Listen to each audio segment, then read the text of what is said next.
He thought it was just another stop. But the woman behind the wheel wasn't just any driver, she was one of the most powerful judges in the state, and she wasn't going to stay silent. There wasn't much traffic on Route 197 that evening, just the occasional car headed home, headlights slicing through the summer dusk. It was around 8:20 p.m. in Bowie, Maryland. The sun had already dipped below the horizon, and the streetlights were just beginning to flicker on, casting patches of light along the road. Officer Kyle Brenner was parked in the lot of a closed dry cleaner, his patrol cruiser angled just enough to catch the tags of passing vehicles. He sipped a lukewarm energy drink, bored and barely paying attention until a black Mercedes S-Class glided past him, his eyes narrowed. Tinted windows, out-of-state plates, luxury trim. The car wasn't speeding, wasn't swerving, wasn't doing anything wrong, but something about it irritated him. He pulled out onto the road, flipped his lights on, and tailed the Mercedes for less than a minute before hitting the siren. The vehicle signaled and pulled over without hesitation near a small Shell gas station. Inside the car sat Monique Grant, black woman, mid-50s, robes, still on. She hadn't even bothered to change after leaving the Montgomery Justice Reform Panel. She was tired, not just physically, the kind of tired that comes from decades of watching things change in name but not in practice. She rolled down her window. Before she could speak, Brenner stepped up with his flashlight aimed directly at her face. "License and registration," he barked. Her voice was steady. "Officer, may I ask why I was stopped?" Brenner didn't answer right away. He looked past her, scanning the back seat, then down at the car's interior like it was a threat. "Window tint looks too dark. Tags are suspicious. You local?" Monique's lips tightened slightly. "I'm a federal judge. I live in Potomac, returning from a public event." She handed him her judicial ID, her driver's license, and the vehicle registration. But Brenner barely glanced at the credentials. He straightened up, hand resting on the top of his holster. "Step out of the vehicle, please." Her brow furrowed. "On what grounds?" "Obstruction," he said quickly, almost too quickly. "You're refusing to comply." She didn't raise her voice, didn't panic, just reached over and pressed record on her phone, placing it calmly on the dashboard. "I am fully complying. You've asked for documents, and I've provided them. I have a legal right to know the reason for being ordered out of my vehicle." "You want to do this the hard way?" he snapped. She didn't answer. And that's when things shifted. The moment hung in the air like a wire pulled tight. Cars drove past slowly. Someone honked. The bright neon lights of the gas station buzzed above them, filling the space with an unnatural glow. Brenner looked behind him, checking if anyone was watching. And someone was. Across the street, standing on the curb outside a 7-Eleven, a young man had his phone raised filming. He wasn't saying anything, just watching. Monique saw him too, out of the corner of her eye. It gave her no comfort.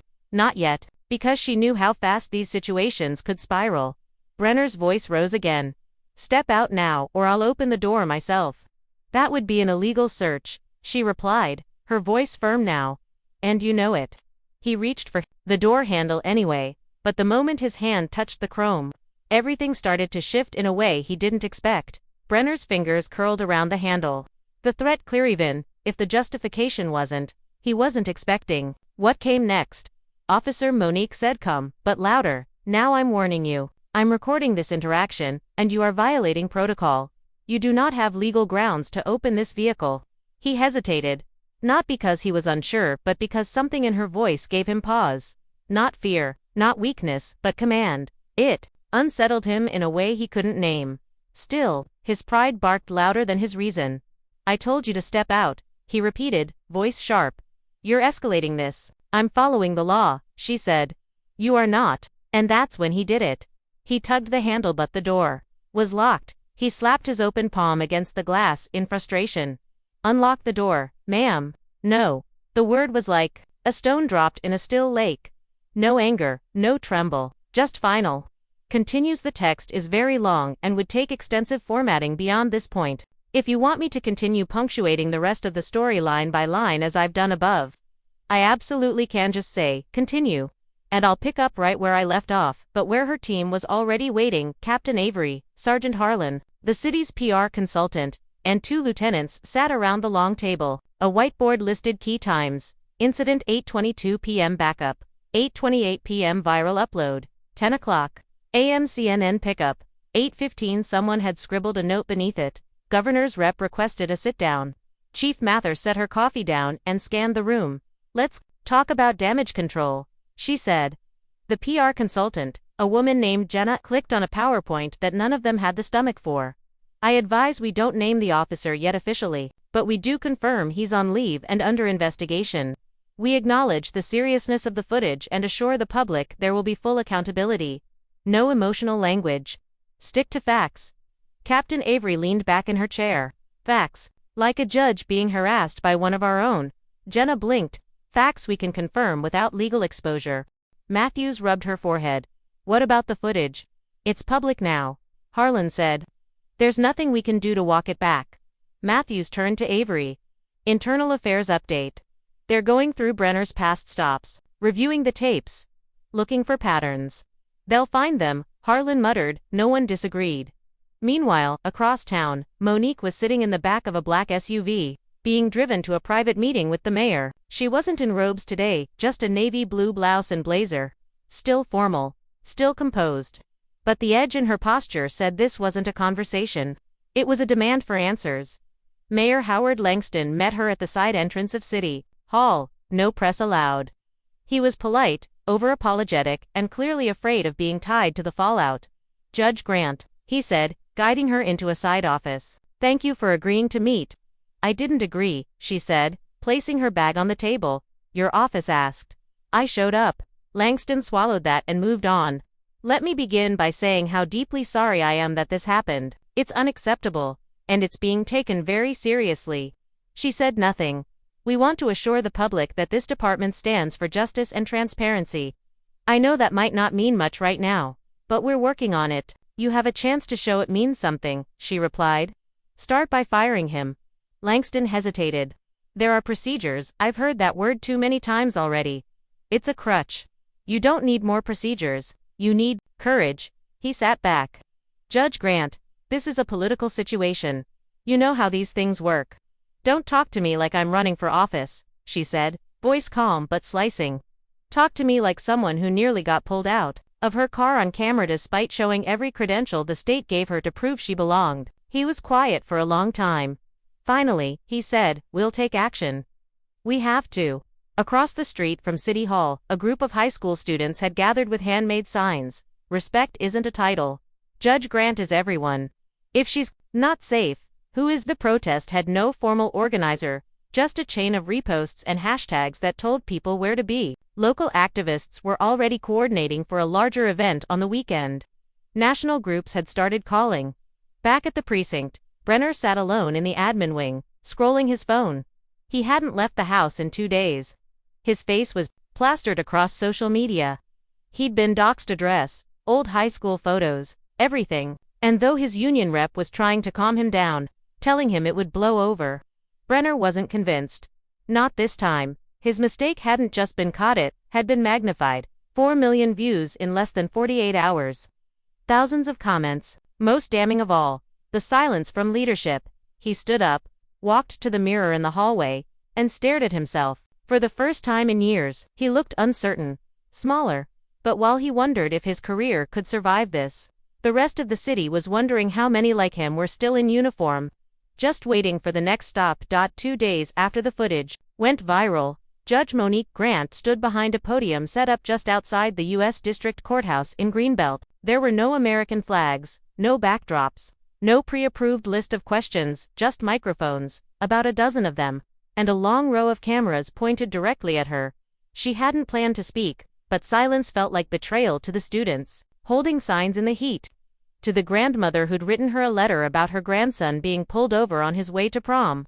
To the little girl who'd drawn a picture of her in her robe with the words "She's brave" scribbled underneath. Trevor stood a few steps back, arms crossed. Lexi was there too, off to the side, chewing the inside of her cheek. The air was thick, hot, and waiting. Monique adjusted the mic. "My name is Monique Grant," she said. "I serve as a judge on the U.S. Court of Appeals. But today I speak as a black woman, someone who, despite decades in the legal system, was still treated like a threat in her own car." Cameras clicked. "I followed the law. I asked a fair question. I provided documentation. I identified myself. And even then, the response was aggression. Not caution. Not professionalism. aggression. She paused, let the weight of her words settle. I did not call this press conference for sympathy. I'm not interested in viral fame. I did not post that video. I didn't need to. It speaks for itself. Behind the crowd, more people had started to gather. Some were holding their phones up to stream live. Others just stood with their arms crossed, listening. This is not about me, she continued. It's about how easily that could have been someone else. Someone without a badge. Without a robe. Without a platform. She looked out at the crowd, not above them, but through them. If I hadn't had those things, if I'd been tired enough to reach for my door without thinking, or raise my voice just a little too loud, what do you think would have happened? No one answered. They didn't need to. Continued in next message, due to length limit, continued punctuation only. No words added or removed. I've spent my career fighting for accountability inside the courtroom. On reform panels, through the law. But accountability doesn't just mean suspending one officer and hoping the story fades. She leaned slightly forward. It means looking inward. At every policy, every untrained reaction, every moment someone abuses a badge to satisfy ego instead of uphold law. That's where the real fix lives. A reporter raised her hand. Monique nodded. Double quotes. Judge Grant, have you spoken to Officer Brenner since the incident? No. Do you think he should lose his job? Monique didn't blink. That's not for me to decide. That's for a system that claims to care about accountability. I'll be watching to see if it means what they say it means. Another reporter jumped in. Are you planning to take legal action? She hesitated just a second. I'm reviewing my options, she said carefully, but more important than my case is how many similar ones never made the news. Never got an apology. Never got seen. Trevor was already fielding texts from 3 different media outlets. Lexi's phone was buzzing nonstop in her pocket. And, across social media, clips from the press conference were already circulating. She didn't yell. She didn't cry. She didn't flinch. She told the truth. Back at the precinct, Brenner watched the conference from his couch, alone. The sound on his TV was low, but her voice cut through it anyway. He kept telling himself he hadn't done anything that wrong, but his gut knew better. The more she spoke, the smaller his justifications felt. Inside a newsroom in D.C., an editor cut a promo segment for that night's 6 o'clock news. Judge Grant's quiet strength and precise words just sparked a conversation law enforcement can't afford to ignore. And outside the courthouse, the crowd remained after Monique stepped away from the mic. Some clapped. Others stood in silence. One man removed his hat and simply said, "That was justice speaking."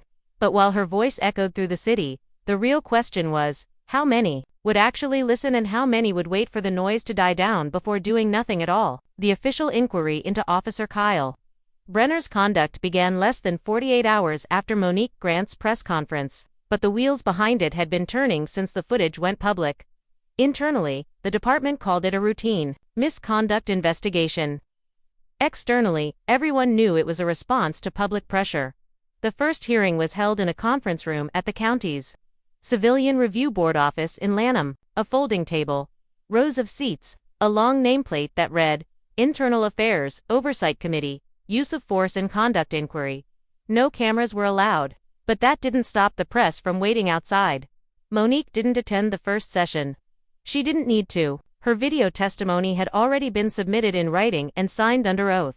What was at stake wasn't her memory, it was how the department would choose to interpret their own rules. Brenner was there, flanked by his union lawyer and another officer from HR. He sat rigid, eyes fixed on the table, waiting his turn to be questioned. The lead investigator, a woman named Selena Marquez, had reviewed the footage repeatedly. She pushed play again just before the hearing started. The room absorbed the tone in Brenner's voice, the way he reached for the door. The comment, "You people." No one spoke as the audio played. When it finished, Selena closed her laptop slowly and looked straight at Brenner. "Would you like to explain your actions that evening?" He cleared his throat. "I believed the vehicle had a legal tint, and that the tags were not registered in the state. I made a stop based on those observations." "Did you confirm either of those suspicions before asking the driver to exit the vehicle?" "No, I did not have time." "Why did you ask her to exit?" He hesitated. "She wasn't being cooperative."